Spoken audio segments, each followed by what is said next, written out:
Football Season 3, the wild card round in the books. And we are here tonight on this Tuesday evening, January 18th, 2022. Show 2 of 6 for the week. Boys, what a weekend we had. Oh, yeah. Are you surprised I got a smile on my face, Rick? A little bit. I am a little shocked. I'm not perturbed. Well, I got to do what I'm kind of known for doing, although I did tell the Cowboys before the game, don't make me do it. But what they do, they made me do it. Yeah, they don't listen to you, Alex. Well, yeah, and neither. Well, it's not that the fans don't listen; the fans just don't get me. But that's stupidity of their own. But it does happen. Yeah, well, not gonna lie with that, it does happen. They just can't get that I'm not fake news. I'm not BS. I'm no holds barred. Playmaker, what's doing? You know, I did my best not to bother y'all this weekend. You know, I'm just going to be modest today. You know, just going to give my analysis and keep it moving. All I'm going to say this, as much as everybody thought I was going to cry, rant and rave, go in this like big frenzy or whatever, did not happen. Did not happen.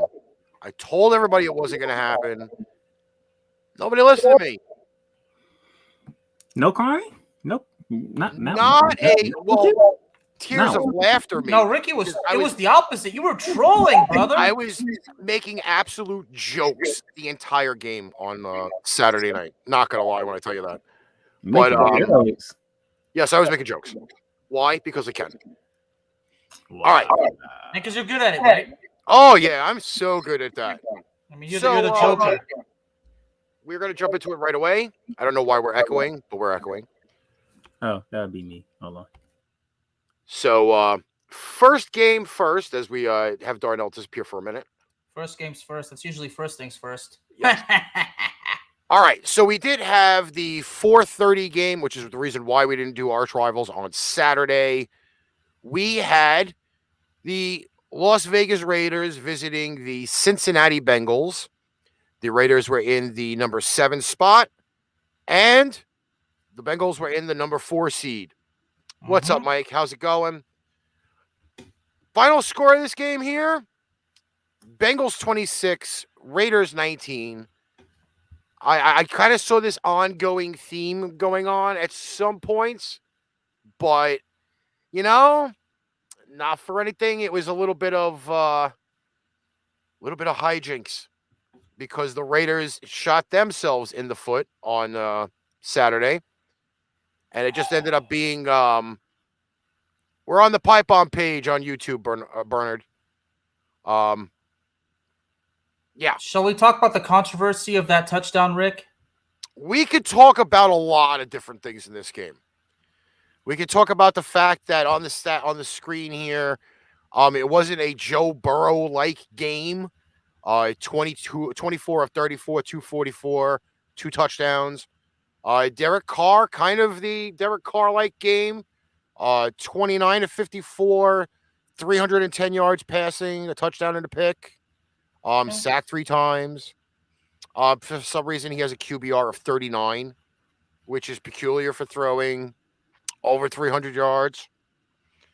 Can we also notice the fact that the running games were ultimately even on some points, although Josh Jacobs was the only one running the ball? Yeah, for the most part. And we should definitely acknowledge the fact that for the first time since January of 1991, the Cincinnati Bengals have won a playoff game. And for the record, before this, but last time they won a playoff game, I wasn't even born. Ricky was in middle school, and Darnell was a baby. And the United States was in the Gulf War. Yes. That's unfortunately the sad part out of all of it.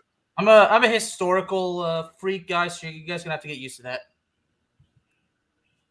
Oh, the Cincinnati Bengals taking out the Oakland Raiders. Is that what we're talking about? Yes. What a win for the Bengals. 31 years without a win, and I'm pretty sure it's quite lovely that they got their W. Good game, very competitive game. Shout out to Joe Burrow, Jamar Chase, doing what they do best. And, Joe Mixon did not have his typical game, but he done fairly enough to get the win. Shout out to the defense of the Cincinnati Bengals for doing what they need to do to keep the Raiders out of the end zone for them, tying this game and sending it to overtime. So shout out to the Cincinnati Bengals. Team effort win. Yeah. Alrighty. Next up on the schedule, man, I know how everybody is going to fucking be with this. Know how everybody's going to be with this. It's not you, Ricky. It's not you. It's not your fault, okay? It's not you. We did have an 8:00 game on Saturday. It's the fact that your team is the most hated team in the NFL right about now. No. I think we can kind of say now that that's gone south. Immediately south. That will probably be my team, which I do have something to say, but we'll get to that in a little bit. So we did have the New England Patriots traveling to dildo country, which there was an actual dildo thrown on the field on Saturday night. How ironic. Why do you know that? Because there are pictures of it all over the internet of them throwing dildos on the field. That's besides the point. So Pats get blown out by 30, 47-17. The perfect game thrown by the Buffalo Bills. 7 drives, 7 touchdowns. Listen, at this point right now, did we know that Buffalo was going to come out very strong? Yes. We have a team that is, I would say, maybe 50-50 on playoff experience in the New England Patriots. Yes, it is Belichick. Yes, it is McDaniels. But once again, I said this before the season started. I said this before this game started. With the Patriots making the playoffs, I would be happy at that point right there. That's it. This team more than passed any expectations whatsoever. Mac Jones, two touchdowns, 2 picks, 24 for 38, 232. He, believe it or not, had a higher QBR than Derek Carr, who threw for more yardage. Go figure that one out. Josh Allen, only 4 incompletions throughout the game, 308 yards passing, 5 touchdowns, not sacked once, QBR 98.5. So he was almost the body temperature of QBR. I guess the Bills didn't fear the wind and the cold this time. Buffalo is a cold weather team. They are in other words, they're cold. You have a quarterback in this game who has not experienced the cold temperatures very much, a.k.a. number 10, Mac Jones. Yeah, he's from Pennsylvania. He played at Alabama. Yes. So right there alone, there is the first strike. Until he really gets the experience of playing in these cold weather games, because toward the end of the year, where did the Patriots play that was not cold weather? That's not a good way to roll into the playoffs unless you're playing legit cold weather games down the stretch. Wait, did you just say where did they play that it's not cold? Correct. Miami? Thank you. Yeah, one place they played. I mean, come on, man. The Jets. Thank you. Bills. As much as everybody wants to rag, including our boy Jamal from Stuff About Sports, okay? Understand this. This team was not slated to be a playoff team. They beat that one, okay? Granted, yes, losing 4 out of 5 down the stretch after coming out of the bye did not help them. If this game was in a different spot, I'd say they have a better playing advantage than what they had on Sunday. Different spot. Well, let's see. Let's say what happens if they go to, I don't know, they have a home game in New England where the weather wasn't as worse as the weather was at this game.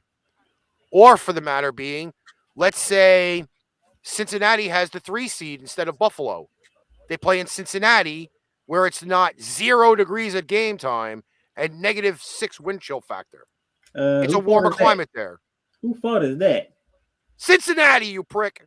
That's No, what it's it is. y'all fault. Y'all butts that couldn't beat Miami.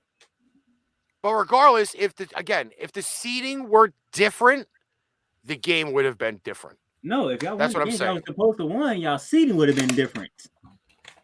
It's all besides the point, right, Ricky? Again, that's the way I look at it. I congratulate Buffalo for putting up the perfect game. However, with their win, they will probably not be throwing a perfect game next weekend. Perfect game. Yes. No punts. 7 for 7. No Sheesh. punts. No turnovers. Perfect game. 7 for 7. Like, that's unheard of in the playoffs.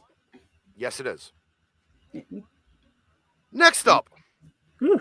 Sunday. Oh, so we go from one blowout to another blowout. We go from one to another. Well, technically, no. Not even a blowout. No, that's a blowout. I don't count them 15 points. That's a damn blowout. It was 15 points in garbage time. It's worthless. So yeah. So we had the Philadelphia Eagles flying down to Tampa Bay, visiting Mr. Well, I know they somehow flew. Even though they Penguins was not flying. Even though Penguins don't fly. Tampa Bay 31, Eagles 15. Who would like to shed some light on this one?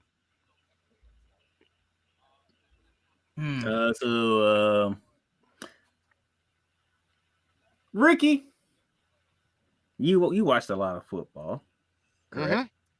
So when there's a number one thing on the offensive end versus the number one defense on the other end, which one usually wins? So wait, say that again? So if one team is ranked number one in the offensive category, right? Mm-hmm. And the team that faces is ranked number one in the defensive category, right? Which one usually wins? Usually the defense wins, but not in this case. Championships. So, Bearman, how many rushing yards did the Eagles have as a team? How many yards did the Eagles have on the running game? Well, Hurts had 8 carries for 39. Mr. Boston Scott had 34 on just 1 carry. And Miles Sanders 7 on 16, and Kenneth Gainwell on 6. So the number one running defense, less than 100. So the number one running defense said to the Eagles offense, said, "We don't give a damn what y'all doing on the running game. Y'all ain't running on us." Believe it or not, that was a total of 95 yards. Wow. So the number one rushing defense, yards, so I said that I got that right. So the number one rushing defense said, "Get that out of here," right? Yes. All right. So you're telling me defense still matters?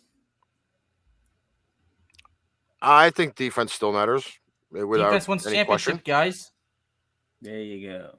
I mean, it helped the Ravens and Tampa Bay winning the Super Bowl once before with shit quarterbacks. So why not? Why not now? Hey, matter of fact, how did Tampa Bay win their Super Bowl last year? Defense. And it wasn't by blowing either. What did they do to Patrick Mahomes in that Super Bowl? Bullied him. Overwhelmed him. Got him out of that comfort zone and said, "Sorry, Patrick, but you're not gonna beat the GOAT. We can't allow that."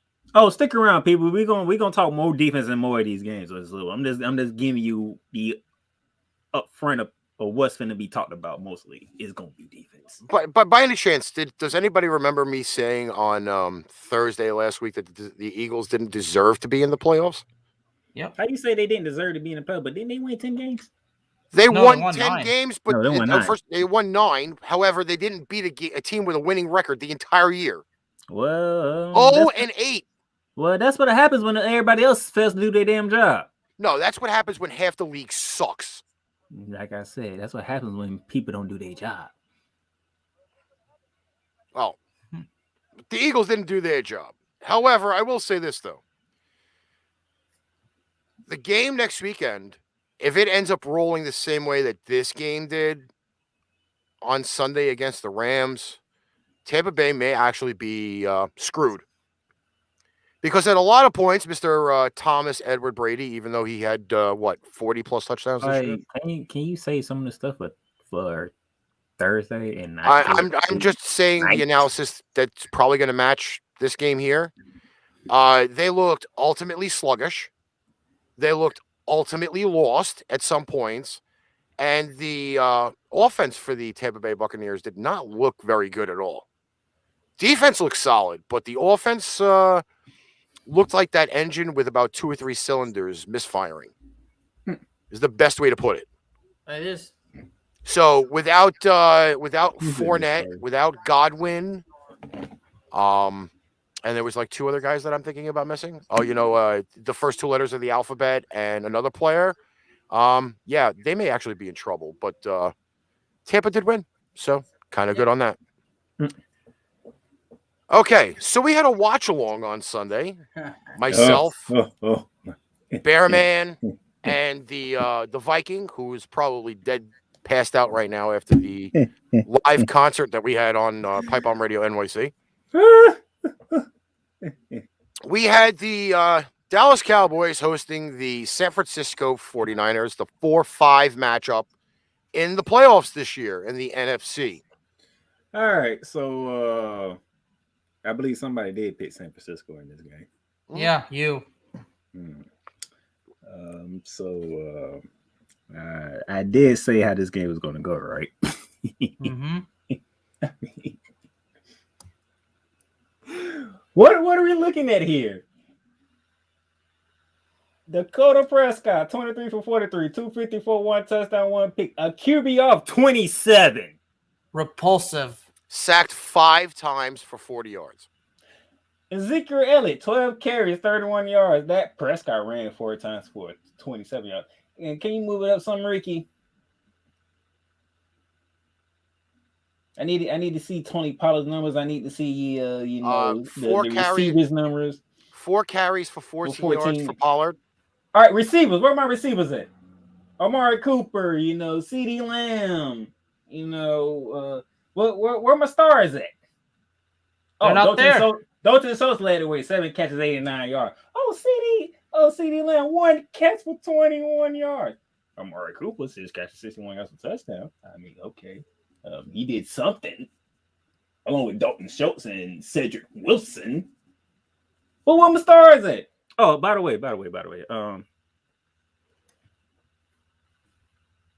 Ayuk, 5 catches, 66 yards. Okay. Deebo Samuel, 3 catches, 30 yards. Oh, did Deebo Samuel have a rushing touchdown? Yes. George Kittle, 1 catch for 18. So, Ricky. Deebo Samuel, 3 catches for 38 yards. George Kittle, 1 catch for 18 yards. And I say Deebo Samuel had a rushing touchdown. What would you think? What would you think right now? I see a little bit of a problem though. If you really want to break it down, I can understand they're trying to use the Swiss Army knife, and Mr. Deebo Samuel is using him as a running back. That's all fine and great. I'm pretty sure there was a gentleman whose name you just mentioned who only had 1 catch throughout the game, and that would be Kittle. Yeah, they have totally taken that part of the offense away, which I'll be honest with you, and it was kind of like the back and forth thing, and I'll go to both sides before I let Alex tear the Cowboys a new asshole live, and I step away for like that minute to go take a piss.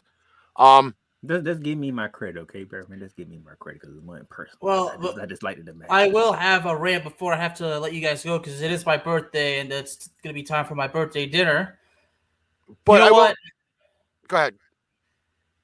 Dallas Cowboys, you absolutely suck. As a good friend of mine, the best manager in pro wrestling, Nastico, would say, you stink. You stink big time. 14 penalties. Unprepared. You know what? And as I entitled my episode of this particular game, Dallas was exposed big time as an arrogant and overrated team. And I said it because I had Mr. Jonathan Mathis, the sports judge, on with me. Okay. Hold on. Wait. What? How do we define exposed? Because are we saying exposed to the rest of the world, or because, I mean, I'll be saying exposed because everybody picked the Cowboys. Or what? Exposed because some people still believe the Cowboys would win the Super Bowl, okay? And everybody thought, well, they won the NFC East. They were 6-0 in the NFC at least. Yeah, they were undefeated in a garbage division. I mean, Dallas beat nobody that was good this year. I mean, New England is still out there, okay? But we saw how bad New England got destroyed. Dallas beat nobody that was good this season. Nobody. Some would say the Chargers. The Chargers probably would have been good after week 1, but we saw how they beat themselves. I mean, the Cowboys didn't beat the Chargers. The Chargers beat themselves. Let's get that straight. Okay? And as far as Kellen Moore goes, I've been saying it from the beginning. I never trusted him. He should never been calling the plays, okay? But nobody would understand what I'm coming with. That's just how dumb some people are, especially Cowboys Nation, okay? Mike McCarthy should be fired. Kellen Moore should be fired as well, all right?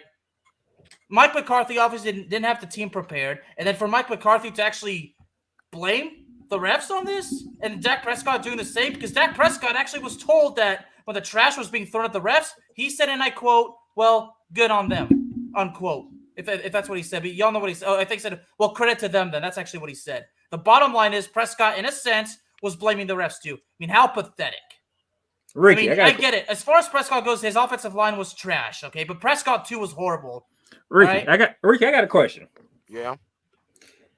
How long the rule has been in place that the official must spot the ball? Probably since the beginning of time, but that's besides the point. Why would you do a quarterback sneak that time with no timeouts? You see, that's how pathetic this team is. That's how pathetic Kellen Moore is. It's actually not. It's actually, well, I don't want to defend them. Hold on. Wait. Mike McCarthy defended that decision because Mike McCarthy okayed it. He okayed it. You just said that rule has been in ever since they came up with the game of football, right? Mm-hmm. And you're telling me nobody on the Cowboys knew this?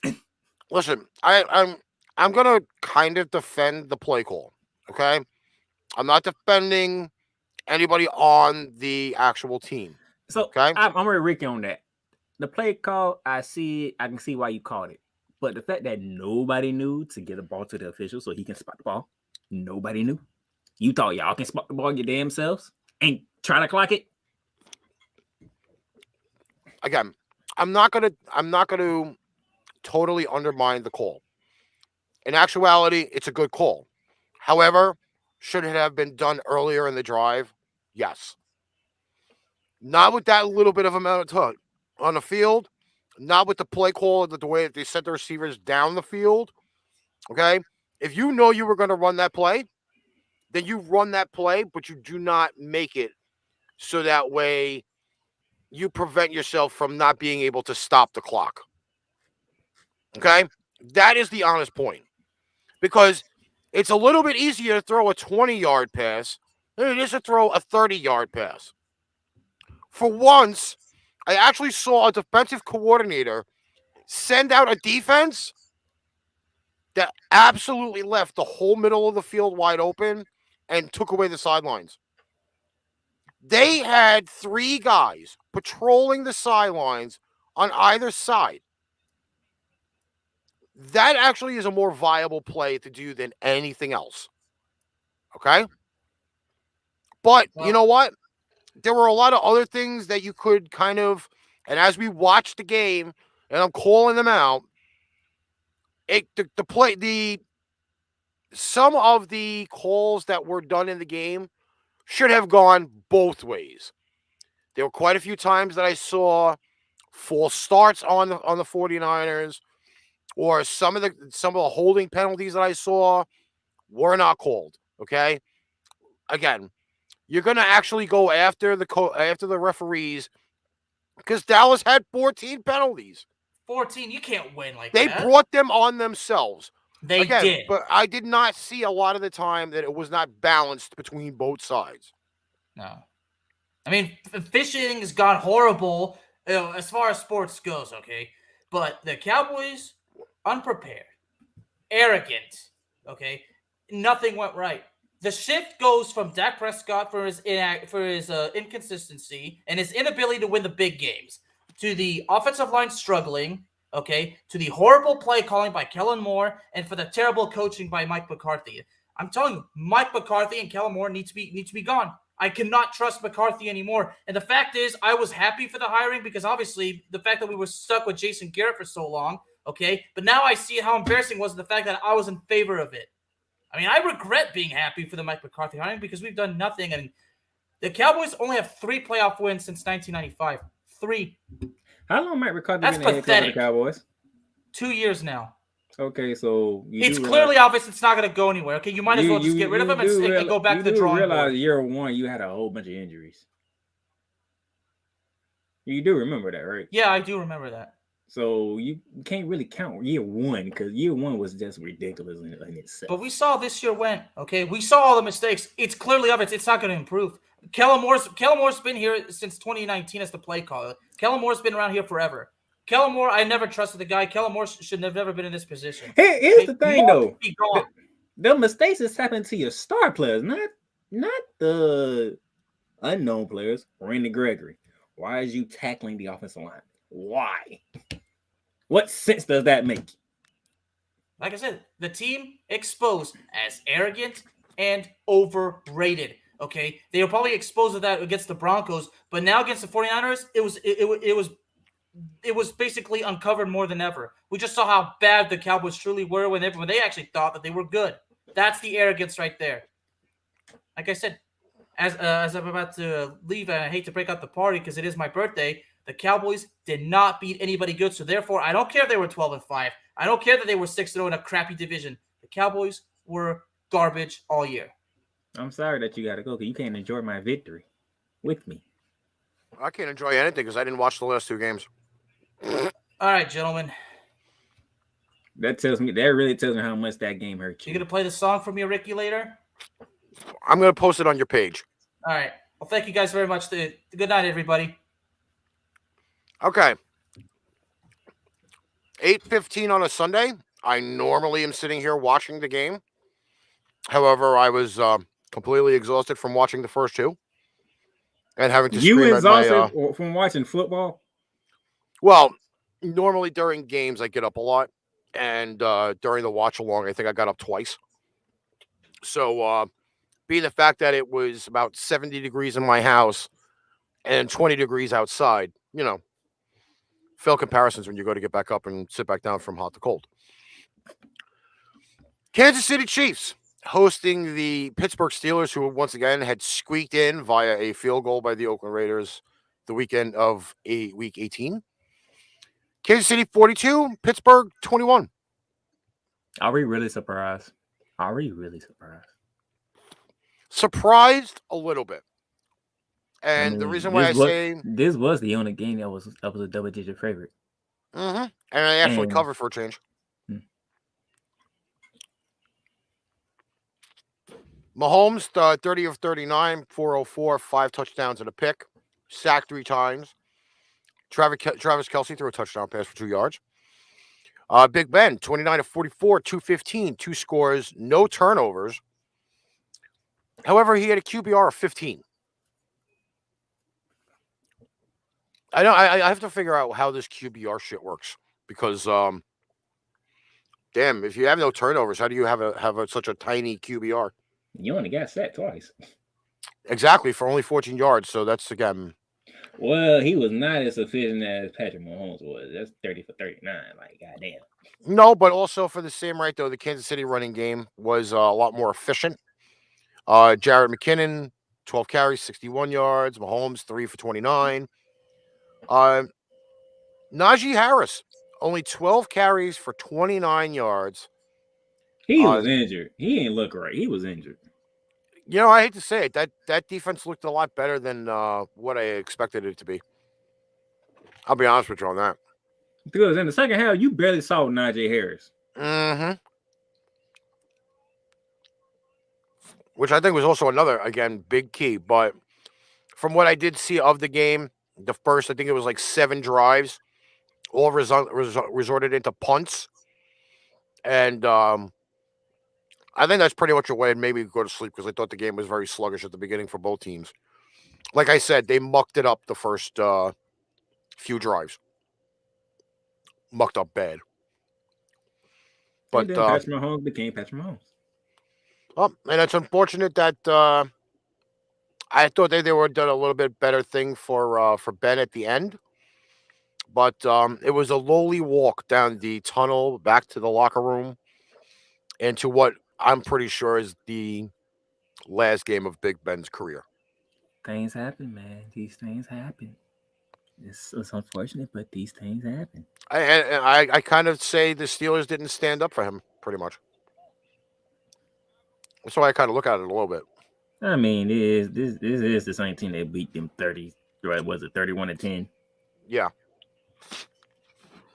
So there weren't really no standing up to do, you know. It's the Chiefs. Yes, it is. So, final game on the schedule. Monday night, wild card weekend football. This is only the fourth time in NFL history that they've actually had a playoff game on a Monday night. Arizona at Los Angeles. Final score, Rams 34, Cardinals 11. Booger McFarland. Mina Kimes. Do I dare say Ryan Clark?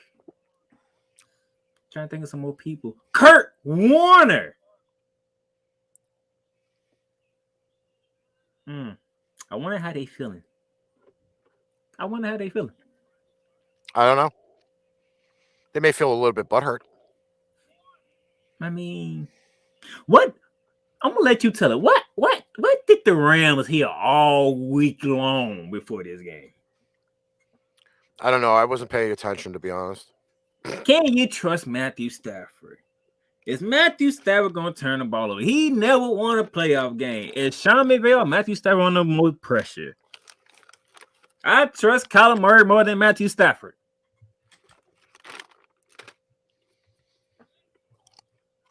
What did the defense do? They from the only highlights that I had seen that they were up like 28-0 at one point. Dude, defense came out and shut Kyler Murray them down. Defense set the tone. And the offense just followed suit. You want to know how bad it is? Ricky, show the people Cooper Kupp numbers. That's going to show you how bad it was for Arizona. What's Cooper Kupp numbers? 5 catches on 7 targets, 61 yards, and a touchdown. Does that tell you how bad it was for Arizona? Mm-hmm. The Triple Crown winner wasn't even needed in the game. Well, it was the OBJ show. Exactly. It was the OBJ show. I love, again, how I think Kyler Murray has the lowest QBR for the playoffs right now. You know what? He pulled a Carson Wentz. He got hit in the end zone, and guess what he did? Yep. Out of the back of the shortest pick six in playoff history. Well, I mean, look. We did what we needed to do. By the San Fran doing what they did, they gave us the path to who we wanted next. So they came out on losses. They heard all the mess that they was talking about the Rams and Matthew Stafford. They heard all of it. They got tired of it. So you say, you know what? We're going to shut y'all up on Monday night. And we're going to use Arizona to do it. And that's what they did. Let me see if I can pull up the playoff bracket. So they handled their business. They did what they supposed to have done. And they let it be known. So now all this talk about Matthew Stafford has number one in the playoffs. You can't beat a team who's won 10 plus games in the season. All that's shutting up. So what y'all gonna say this week when we face the GOAT? Because y'all gonna say something that's gonna give us ammo. So we just waiting for it. So as of right now, here is your final schedule for the divisional round of the playoffs. We have Cincinnati at Tennessee. Cincinnati the 4 seed, Tennessee the 1 seed. 4:30 p.m. Eastern Standard Time on CBS. If you want to get tickets, they're as low as $170 in Nashville. Saturday night's game is San Fran at Green Bay, 8:15 p.m. Eastern Standard Time on Fox. Tickets as low as $162. Sunday, it is the LA Rams at Tampa Bay Buccaneers, 3 p.m. Eastern Standard Time. Game is on NBC. Tickets as low as $150 at Raymond James. And Buffalo at Kansas City, 6:30 p.m. Eastern Standard Time. Tickets as low as $107. And the lines, as of right now, before we set them, we'll have probably different lines by the time the games come on Saturday. We have the Tennessee Titans as a 4-point favorite at home. Green Bay a 6-point favorite at home. The Tampa Bay Buccaneers a 3-point favorite at home. And the Kansas City Chiefs as a 3-point favorite at home. All of those lines are courtesy of the Super Draft Sportsbook and Super Draft Pro. Links for Super Draft Pro in the description of the video and the audio. So that will be our lineup for the week. We got any final comments for everybody, Darnell? So we have a lot of rematches in the divisional round. Mm-hmm. This should get interesting. The divisional round should be fun. And according to Mr. Jamal Edwards, the Buffalo Bills should scrape up the Kansas City Chiefs on Sunday. I'm gonna say that for Thursday. I don't believe that hype. We're gonna say that for Thursday, okay? So that's it for tonight's show. Short, sweet, to the point. That little midget punch to the balls. Tomorrow, Pipe Bomb Radio NYC, 4 p.m. Eastern Standard Time on the Spreaker app. Search Pipe Bomb Radio NYC. ArchRivals back Thursday, probably around 4 p.m. Pain Train Pipe Bomb, 8 p.m. Eastern Standard Time. And Pipe Bomb Radio again on Friday. Flashback Fridays, 4 p.m. Eastern Standard Time. Darnell, lead us out. All right. So he gave y'all the rundown. It's going to be a fun one. I got Ramley Talk coming up on Thursday for all my LA Rams fans. This is just the beginning. We have our next target.